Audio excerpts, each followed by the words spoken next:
Praise the lord. పునరుద్ధానుడైన యేసు క్రీస్తు నామములో మీ అందరికీ నా శుభాభివందనాలు. బాగున్నారా? దేవుడు మీ అందరినీ ఆశీర్వదించును గాక. అనుదిన వాత్సల్యత అను నేటి వాక్య ధ్యానాన్ని ఈ పూట ధ్యానించుకుందాం రండి. పరిశుద్ధ బైబిల్ గ్రంథంలో 23వ కీర్తన మొదటి మాట చదువుగా విందాం. యెహోవా నా కాపరి, నాకు లేమి కలుగదు. ఆమేన్. ఎంత చక్కటి మాట ఈ పూట నా దేవుడు నీతో మాట్లాడుతున్నాడు.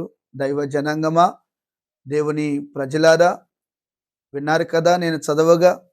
ఈ మాట ఈ ఉదయకాలం నీ గుండెల్లో సువర్ణ అక్షరములతో రాసుకోవాలని దేవుని సేవకుడిగా నేను మీకు ఈ విషయాన్ని తెలియపరుస్తున్నాను. ఎందుకో తెలుసా?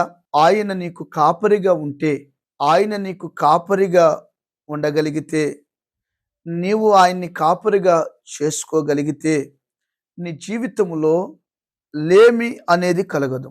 నీ జీవితంలో లేమి అనేది కలగదు. ఈ రోజున ఎవరెవరినో కాపరిగా పెద్దగా చేసుకుంటున్నావు. దేని మీదో ఆధారపడి బ్రతుకుతున్నావు.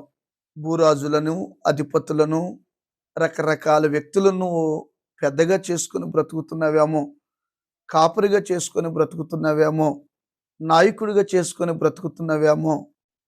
మరి నీకు సమృద్ధి కలుగుతుందో లేదో నాకైతే తెలియదు, కానీ నేను ప్రకటిస్తున్న యేసు ప్రభుల వారు ఖచ్చితంగా సమృద్ధిలో నిన్ను నడిపించడానికి శక్తి కలిగిన వాడు, సమర్థుడు. ఎందుకు? యెహోవా నా కాపరి. దావీదు గారు అంటున్నాడు, ఆయన నాకు కాపరిగా ఉన్నాడు. ఈ రోజున నీకు ఎవరు కాపరిగా ఉన్నాడో ఆలోచన చేసుకో. దావీదు అంటున్నాడు, ఆయన నాకు కాపరిగా ఉన్నాడు. కాపరిగా ఉంటే ఏం చేస్తాడు? పరిశుద్ధ బైబిల్ గ్రంథం గొర్రెతో పోల్చుతుంది కదండి మనల్ని. చాలామంది గొర్రె అంటే హేళనగా మాట్లాడుతూ ఉంటారు. గొర్రె వధించబడిన గొర్రె పిల్ల అనగా మన ప్రభువైన యేసుక్రీస్తు. ఆయన పిల్లలం మనం కూడా అలాంటి స్వభావంతో బ్రతకాలని, గొర్రెలాంటి స్వభావంతో ఈ భూమి మీద బ్రతకాలని కోరుకుంటూ గొర్రెలతో పోల్చాడు. దావీదు గారు దేవుణ్ణి ఎలాగూ కాపరిగా చేసుకున్నాడో మనము కూడా దేవుణ్ణి కాపరిగా చేసుకోగలిగితే, ఆయన గొర్రె పిల్లగా గొర్రె వలె మనము బ్రతకగలిగితే నిశ్చయముగా పచ్చిక గల చోట్ల ఆయన నిన్ను పరుండ చేస్తాడు. లేమి అనేది నీ నోట రాకుండా సహాయం చేస్తాడు. పచ్చని చోటకి నిన్ను నడిపిస్తాడు. ఆహ్లాదకరమైన చోటకి నిన్ను నడిపిస్తాడు. కాపురు చూశారు కదండి, ఎప్పుడైనా ఈ గొర్రెల్ని మంచి మేత ఉన్న స్థలానికి తీసుకువెళ్తాడు. చక్కటి నీళ్లు ఉన్న స్థలానికి తీసుకువెళ్తాడు. ఎక్కడికంటే అక్కడికి తీసుకొని వెళ్ళడు కదా. అలానే మన దేవుణ్ణి నువ్వు కాపరిగా చేసుకోగలిగితే ఆయన కూడా పచ్చిక గల చోట్ల నిన్ను పరుండ చేస్తాడు. బైబిల్లో 34వ కీర్తన 10వ వాక్యంలో ఇలా రాయబడి ఉంది కదా, సింహపు పిల్లలైన లేమి గలవై ఆకలితో అలమటించును గాని యెహోవాను ఆశ్రయించు వారికి ఏ మేలు కొదువై ఉండదు అని రాయబడి ఉంది. సింహపు పిల్లలైన ఆకలితో అలమటించవచ్చు, కానీ తన బిడ్డలకు లేమి అనేది కలగకుండా ప్రభు సహాయం చేస్తాను అన్నాడు. ఎప్పుడు చేస్తాడంట? నీవు ఆయన్ని కాపరిగా చేసుకోవాలంట. కాపరిగా చేసుకోవాలంట. దేవుణ్ణి ప్రధాన స్థానంలో నువ్వు ఉంచుకోవాలంట. ఆయన తప్ప వేరొక దిక్కు నాకు లేదని, ప్రభువా నీవే నా దిక్కయ్యా అని నువ్వు ఆయన ఆధారం చేసుకున్నప్పుడు ఆయన నిన్ను పచ్చిక గల చోట్లకు నడిపిస్తాడు. రెండవది, రక్షణ కలగజేస్తాడు. ఈ కాపరి ఏం చేస్తాడో తెలుసా? తన బిడ్డలను కాపాడుతాడు.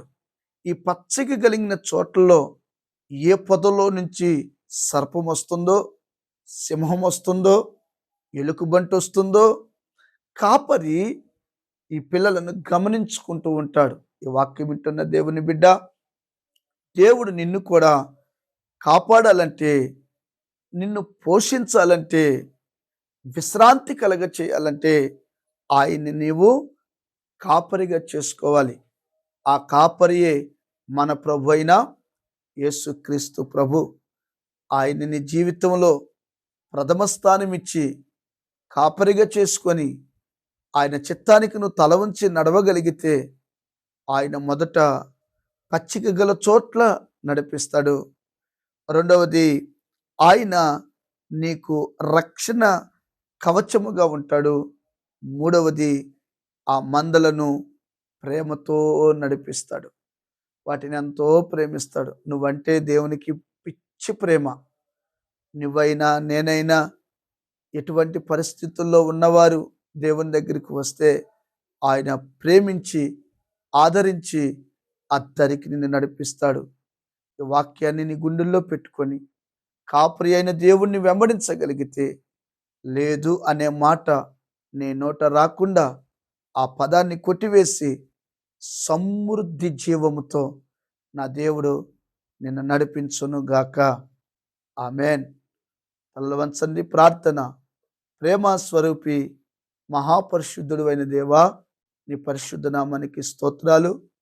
కాపరిగా ఉండండి, కొరత కొదువులు తొలగించి మీరు అక్కడికి సిద్ధపరచమని యేసు నామాన్ని అడుగుచున్నాము తండ్రి. Amen. Thank you. God bless you. దేవుడు మీ అందరినీ ఆశీర్వదించును గాక. ఆమెన్.